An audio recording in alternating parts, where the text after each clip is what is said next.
of infirmity or physical healing.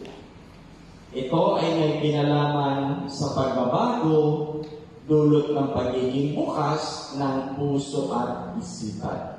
Kaya kung gusto natin gumaling, ang unang-una natin gagawin ay buksan muna yung puso. At pag nagbukas ang puso, magbubukas na rin ang isip. Mai-welcome na natin ang grasya.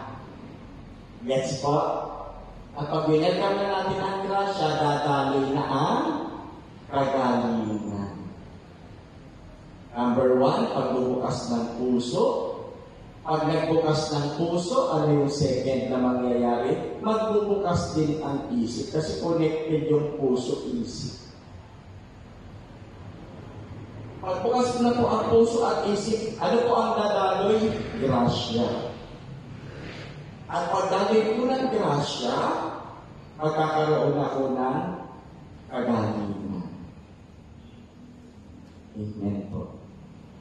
Gusto niyo po bang gumaling? Amen. Yun ang pinagagawa sa akin ngayong gabi ito.